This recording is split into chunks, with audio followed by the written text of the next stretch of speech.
Hello दोस्तों, welcome to my channel. तो आज हम बात करेंगे new Thai BL series revamp the untold story के एपिसोड 6 के बारे में। अगर आज के एपिसोड की बात करें तो आज के एपिसोड में आपको रेमिल का वैम्पायर रूप देखने को मिलेगा। तो चलिए इस इंटरेस्टिंग एपिसोड की शुरुआत करते हैं। अगर आप मेरे चैनल पर नए हैं तो सब्सक्राइब ज़रूर कीजिएगा।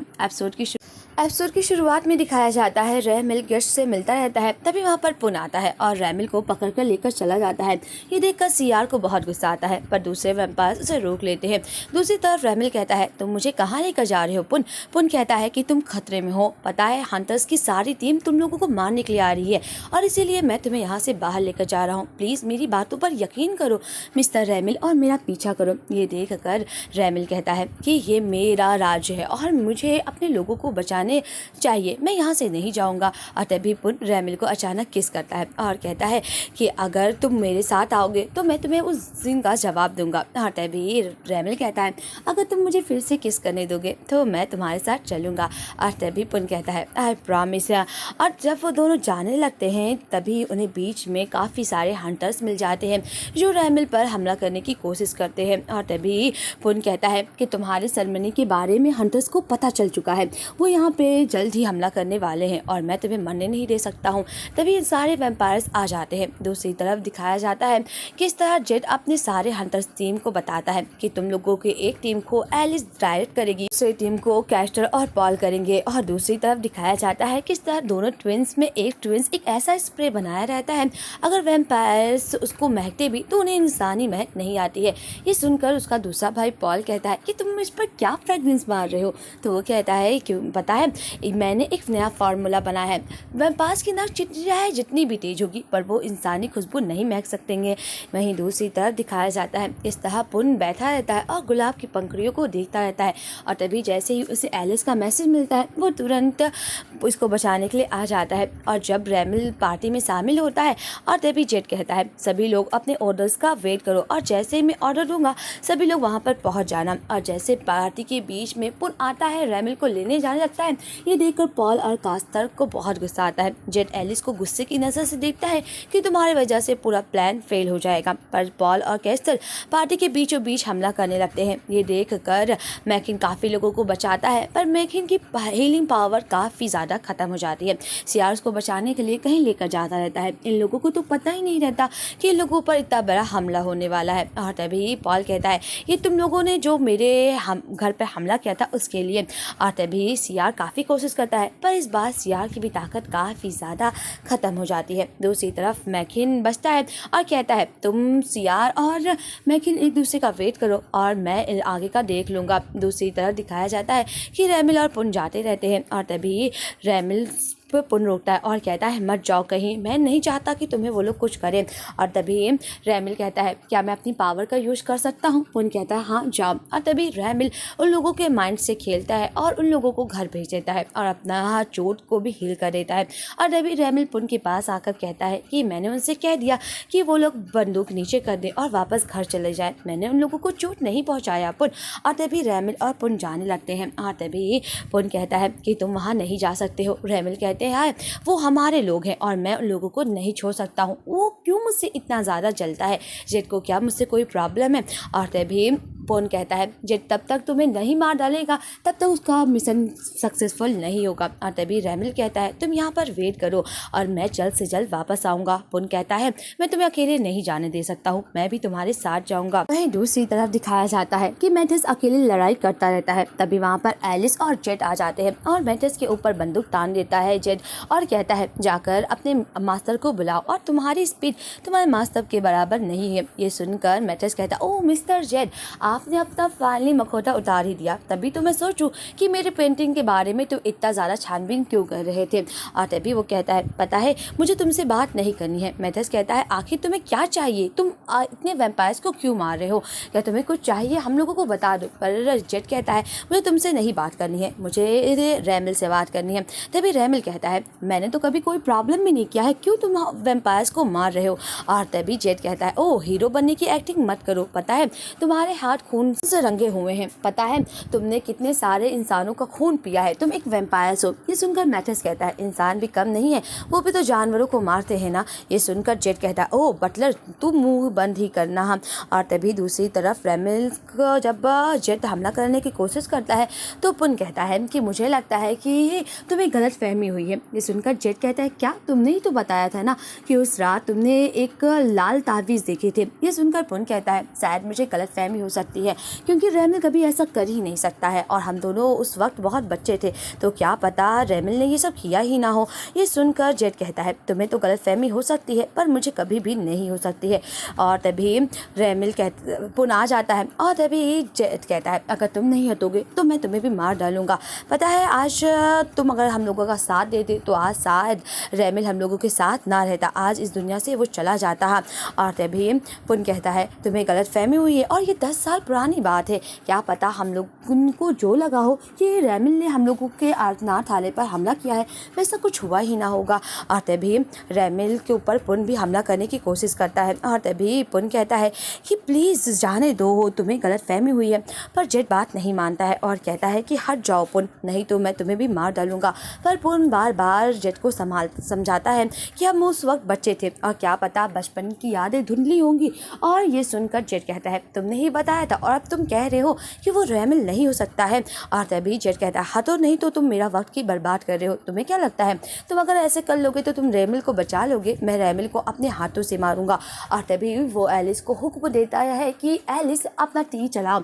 एलिस एक सिल्वर कलर का चाकू ली रहती है और मैथ्यूस उसको रोकने की कोशिश करता है पर तभी रेमिल के वो बीचों बीच सीने में वो तीर लग जाती है। ये देखकर पुन कहता है मिस्टर रेमिल क्या आप ठीक है? पर रेमिल को काफ़ी ज़्यादा दर्द होता है क्योंकि वो जख्म उसके सीने के बीचों बीच होता है जिसकी वजह से वो मर भी सकता था।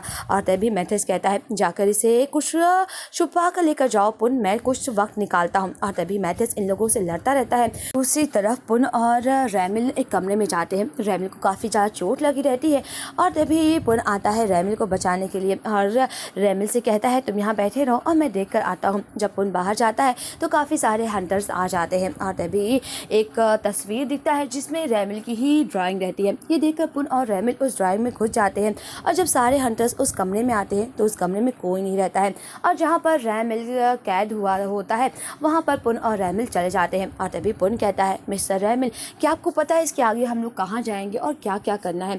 तभी रेमिल कहता है यहाँ पर एक घर होगा, वहाँ पे हम पे जाकर हम लोग रह सकते हैं। और तभी पुन कहता है मिस्टर रेमिल आपके चेस्ट पर जो चोट लगा है उसकी हालत काफ़ी ज़्यादा बुरी होती जा रही है, अब हम लोग क्या करेंगे? और तभी रेमिल कहता है अगर मैं बेहोश हो जाऊँगा तो क्या तुम मुझे उठा लोगे? ये देख कर पुन कहता है ओह तुम्हें तो हर वक्त मजाक ही सूझी रहती है। और तभी रेमिल कहता है हाँ जंगलों के बीच में एक घर है, वहाँ पे हम लोग जाके रह सकते हैं।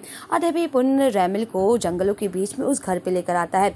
पुन रेमिल को बेड पर लेटा देता है पर रेमिल के जो चोट रहता है वो उसकी हालत बहुत बुरी हो जाती है। पुन कहता है मैं क्या करूं जिससे कि इसका बुखार ठीक हो जाए क्योंकि रेमिल का शरीर पूरा ठंडा होता जा रहा था। ये देखकर रेमिल कहता है वैम्पायर्स के बीमारी के लक्षण काफ़ी अलग होते हैं, जब उन्हें बुखार होता है तो उनके शरीर काफ़ी ज़्यादा ठंड हो जाती है। और हाँ मैं मर नहीं सकता हूँ, इतनी चिंता मत करो। पर पुन कहता है ये सब मेरी वजह से हो रहा है, मैं नहीं चाहता कि आप फिर से खतरे में पड़ो। हाँ तभी रेमिल कहता है अगर तुम चाहते हो कि मेरा चोट जल्द से जल्द ठीक हो जाए तो मेरे गले लग जाओ। पता है वैम्पायर्स का इलाज ऐसा होता है कि जो उसका प्यार उसे गले लगकर सो जाए तो उसका बुखार तुरंत उतर जाता है। ये देखकर पुन कहता है क्या सच में मेरे गले लगने से आपका बुखार उतर जाएगा?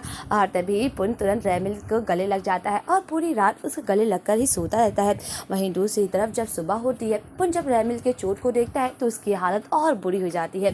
पुन कहता है मुझे लगा था अगर मैं पूरी रात गले लगकर सोऊंगा तो शायद ये चोट सही हो जाएगा, पर देखो ना इसकी हालत तो और बुरी हो गई है, मुझे लगा था ये ठीक हो जाएगा। रेमिल कहता है तुम पूरी रात इधर उधर कर रहे थे, मैं कस के गले ही नहीं लग पाया, चलो चलो फिर से मुझे गले लगा लो। ये देखकर पुन कहता है मिस्टर रेमिल आपकी हालत बहुत बुरी होती जा रही है और मुझे आपको ऐसा देखकर बहुत बुरा लग रहा है, ये सब मेरी वजह से हो रहा है। कहता है अपने आप को ब्लेम करने की कोई ज़रूरत नहीं है। पुन रोता रहता है और कहता है मैं सोच रहा था क्या पता जंगल में कुछ औषधि मिल जाए जिससे कि आपका इलाज हो जाए और आपका बुखार उतर जाए। और तभी रेमिल कहता है अगर तुम इस जंगल में जाओगे थोड़ा सावधान से रहना कि ये जंगल इंसानों के लिए जंगल नहीं है, ये एक जादुई जंगल है और यहाँ पर तुम्हें देवी लिलिथ भी मिलेगी ही। तुम्हें पता है उसने ही मुझे ये श्राप दिया था जितने सालों तक मैं कैद था, और वो तुम्हें मिलेगी। तो अगर वो तुम्हें मिलेगी तो सावधान रहना। और तभी रेमिल पुन से मना करता है और कहता है मुझे लगता है कि तुम्हें इस जंगल में नहीं जाना चाहिए। पर पुन कहता है मैं तुम्हें इस दर्द में भी नहीं दे सकता हूँ और मैं ज़रूर लेकर आऊँगा। और तभी रेमिल कहता है पता है वो काफ़ी ज़्यादा अजीब बातें भी करेगी, तो उसके जाल में मत फंसना।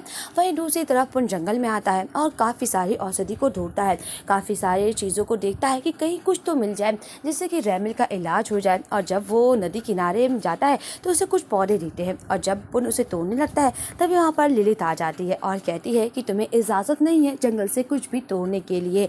ये देखकर पुन लिलित के पास आता है और कहता है कि तुम चाहे जितने भी औषधि ढूंढ लो, उससे किसी भी वैम्पायर्स का बुखार नहीं उतर सकता है। ये देखकर पुन कहता है तुम जानती हो मिस्टर रेमिल बुखार में है और वो जख्मी है। ये सुनकर लिलित कहती है मैं तो जानती हूँ कि तुम भी कौन हो, तुम पुन हो, और मैं ये जानती हूँ कि तुम्हारा भविष्य क्या है। और तभी पुन कहता है क्या तुम मिस्टर रेमिल का इलाज कर सकती हो। और तभी लिलित कहती है मैं नहीं, सच बताऊँ तो ये श्राप तोड़ने वाला ही कर सकता है पुन, और पता है मैं तो बस तुम्हारे और उस बेश की किस्मत के चक्र को घुमाने वाली हूँ। और पता है जो श्राप तोड़ने वाले के ब्लड से ही वैम्पायर्स का इलाज ठीक हो सकता है, और जिस तरह उसका श्राप पूरी तरह गायब हो गया और उसका प्यार अमर है, उसी तरह उसका बुखार भी खत्म हो जाएगा। और अगर हाँ तुम सच में रेमिल से बहुत ज़्यादा प्यार करते हो तो मुझे लगता है कि तुम्हारे खून से उसका इलाज हो जाएगा। और हाँ क्या तुम जानना चाहोगे कि ये सच है या नहीं।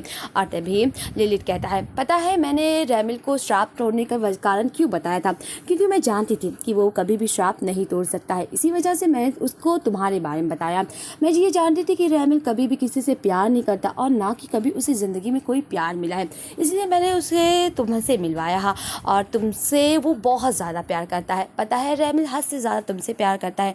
तो अगर तुम चाहते हो कि रेमिल का बुखार ठीक हो जाए तो मुझे लगता है कि तुम्हें अपने खून का यूज करना चाहिए। पुन कहता है अगर मेरी वजह से मिस्टर रेमिल ठीक होते हैं तो मैं ये ज़रूर करूँगा। तभी लिलित कहती है पता है एक जख्मी वैम्पायर बेकाबू होता है, क्या तुम ये काबू कर पाओगे, क्योंकि जब वो तुम्हारे खून को देखेगा वो बेकाबू हो जाएगा। पुन कहता है मुझे विश्वास है और शुक्रिया। और तभी पुन जाने लगता है और लिलित वहाँ से गायब हो जाती है और कहती है कि पता है कि ये वक्त काफ़ी कम है, मुझे लगता है कि बाहर की दुनिया अभी भी वैसी होगी, ये बाहर की दुनिया बिल्कुल भी नहीं बदलेगी, मतलब तुम यहाँ पे हो और इससे बाहर का वक्त बिल्कुल भी नहीं बदलता है। और हाँ मैं तुम्हारी भी भविष्य को देख सकती हूँ, पर चिंता मत करो, फ्यूचर में सब कुछ ठीक हो जाएगा और हम दोनों हमेशा साथ में रहोगे और तुम दोनों ये टेस्ट पास कर लोगे। और तभी पुन वहाँ से चला जाता है, लिलित वहाँ से चली जाती है। दूसरी तरफ पुन आता है और रेमिल की हालत और बुरी हो जाती है। पुन तभी अपने हाथों को काट कर उस खून को लेकर रेमिल को पिलाने की कोशिश करता है, पर रेमिल पुन के हाथों को देख लेता है और कहता है कि क्या हुआ, और पुन के हाथों से खून टपकता रहता है। और तभी रेमिल का वैम्पायर रूप जाग जाता है, क्योंकि रेमिल अभी जख्मी है और वो अपने आप को कंट्रोल नहीं कर पाता है। और तभी पुन को वो दरवाजे के बाहर कर देता है। पुन कहता है मिस्टर रेमिल आप ये मेरे साथ नहीं कर सकते, मुझे अंदर आने दीजिए। और तभी रेमिल कहता है नहीं तुम बाहर जाओ। और तभी पुन कहता है मिस्टर रेमिल ये नहीं होगा, मैं आपको छोड़कर नहीं जा सकता हूँ, आपकी हालत बहुत बुरी है। और तभी रेमिल कहता है नहीं। और तभी पुन कहता है कि मुझे अंदर आने दीजिए। रेमिल कहता है नहीं। और तभी रेमिल बहुत रोता रहता है, क्योंकि वो अपने वैम्पायर रूप को तो अलग नहीं कर सकता है। और तभी पुन कहता है मिस्टर रेमिल प्लीज़ दरवाज़ा खोलिए ना, मुझे अंदर आने दीजिए। और ये सीन काफ़ी ज़्यादा हार्ट ब्रेक रहता है, क्योंकि चाहे रेमिल अपने आप को चाहे जितना भी कंट्रोल करने की कोशिश करे, पर अभी वक्त उसके साथ नहीं था। पुन काफ़ी कोशिश करता है और रेमिल दरवाजे के पास बैठकर रोता रहता है। और तभी पुन कहता है मैं तुम्हें छोड़कर नहीं जाऊँगा। वहीं दूसरी तरफ रेमिल काफ़ी कोशिश करता है कि वो अपने आप को काबू कर ले, पर वो नहीं कर पाता है। वहीं पुन और रेमिल दोनों दरवाजे के पास बैठकर रोते ही रहते हैं। पुन बार बार दरवाज़ा खटखटाता है और कहता है मिस्टर रेमिल दरवाज़ा खोल दीजिए, मुझे अंदर आने दीजिए। पर रेमिल दरवाज़ा नहीं खोलता है। और तभी सुबह हो जाती है। जब पुन दरवाज़ा खोलता है तो वो देखता है कि मिस्टर रेमिल गायब है। और तभी रेमिल उसके पास अचानक आकर हमला कर देता है। और तभी पुन उसे धक्का देकर भागने लगता है। पुन जब भागता रहता है तो रेमिल भी उसके पीछे जाता है। है क्योंकि इस वक्त रैमिल अपने आप में नहीं है, वो एक वैम्पायर बन चुका है। और तभी पुन के पीछे रैमिल भी काफ़ी तेज़ से भागता है। पुन काफ़ी तेज़ भागता है और काफ़ी कोशिश करता है कि वो रैमिल से बच जाएगा, पर तभी वो गिर जाता है और रैमिल उसका खून चूसने की कोशिश करता है। यहाँ तक कि रैमिल उसके गर्दन में काट भी लेता है और पुन काफ़ी कोशिश करता है कि रैमिल को याद आ जाए कि मैं पुन हूँ और जिसे वो प्यार करता है। बार बार पुन कहता है, मिस्टर रैमिल, मैं हूँ, मैं आपसे प्यार बहुत करता हूँ। और तभी जब रैमिल पुन के खून को चूस लेता है तभी रैमिल को होश आ जाता है कि वो रैमिल है और पुन उसका प्यार है। और तभी रैमिल एकदम घबरा जाता है कि वो उसके हाथों से ऐसा कैसे हो सकता है। उसने पुन से प्रॉमिस किया था कि वो हमेशा उसे बचाएगा। तभी पुन रैमिल को किस करता है, पर रैमिल काफ़ी घबरा जाता है और कहता है, मैं ये कैसे कर सकता हूँ। और तभी पुन रैमिल को गले लगा लेता है और कहता है कि मैं आपको छोड़कर कहीं नहीं जाऊँगा मिस्टर रैमिल, आपसे बहुत ज़्यादा मैं प्यार करता हूँ। और तभी रैमिल पुन को देखता है और ये सीन काफ़ी ज़्यादा प्यारा रहता है। और तभी पुन रैमिल से कहता है कि चाहे जो भी हो जाए मैं तुम्हें छोड़कर कभी भी नहीं जाऊँगा। वहीं दूसरी तरफ रैमिल अपने पावर से पुन के घाव को ठीक कर देता है और जब पुन उठता है और अपने चोट को देखता है और कहता है, ओह ये सब तो ठीक हो गया। रैमिल कहता है, मुझे माफ़ कर दो, मैंने तुमसे प्रॉमिस किया था कि चाहे जो भी हो जाए मैं कभी भी तुम्हें चोट नहीं पहुंचाऊंगा। देखो ना, मैं अपना बेकाबू हो गया और तुम्हें ही चोट पहुंचा दिया। तो पुन कहता है, इट्स ऑल राइट, आप अपने आप को ब्लेम मत कीजिए, मैं बहुत ज़्यादा खुश हूँ कि आप फाइनली ठीक हो गए। और तभी रैमिल कहता है, पता है मैं कब से इन शब्दों का वेट कर रहा था। तो पुन कहता है, कौन से शब्दों का। रैमिल कहता है कि तुम मुझसे प्यार करते हो। तभी पुन और रैमिल एक दूसरे को किस करते हैं और कहते हैं कि आई लव यू मिस्टर रैमिल, मैं भी बहुत ज़्यादा आपसे प्यार करता हूँ। तो चलिए ना यहाँ से हम लोग बाहर चलते हैं, मैं चाहता हूँ कि सारी चीज़ें ठीक हो जाए। तभी रैमिल और पुन जब जाने लगते हैं और तभी रैमिल पुन से कहता है, आज के बाद चाहे जो हो जाए, चाहे जितनी भी परिस्थिति रहे, पर मैं हमेशा तुम्हारे साथ रहूँगा और मैं कभी भी तुम्हारा साथ नहीं छोड़ूंगा पुन, यह बात हमेशा याद रखना। और तभी पुन कहता है, हाँ मिस्टर रैमिल। और तभी पुन और रैमिल एक दूसरे का हाथ पकड़कर उस तस्वीर से निकलने लगते हैं। वहीं दूसरी तरफ पुन का छोटा भाई कॉन्ग जब पुन के घर पे आता है तो वो आज पुन के सीक्रेट प्लेस पे चला जाता है जहाँ पर वो सारे हंटर्स की बंदूक रखा रहता है। ये देखकर पुन के छोटे भाई कॉन्ग के तो होश हो जाते हैं और तभी पुन का भाई बंदूक को देखता है और तभी वो जेट का भी काट देखता है। ये देखकर कॉन्ग को बहुत ही गुस्सा आता है और यहीं पर इस एपिसोड का एंड होता है। तो यहीं पर इस प्यारे से एपिसोड का एंड होता है। आज का एपिसोड आपको कैसा लगा और क्या होगा पुन के छोटे भाई कॉन्ग का रिएक्शन, ये तो आपको नेक्स्ट एपिसोड में पता चलेगा। तो मिलते हैं नेक्स्ट एपिसोड की एक्सप्लेनेशन के साथ। आज के लिए बस इतना ही। Bye bye friends.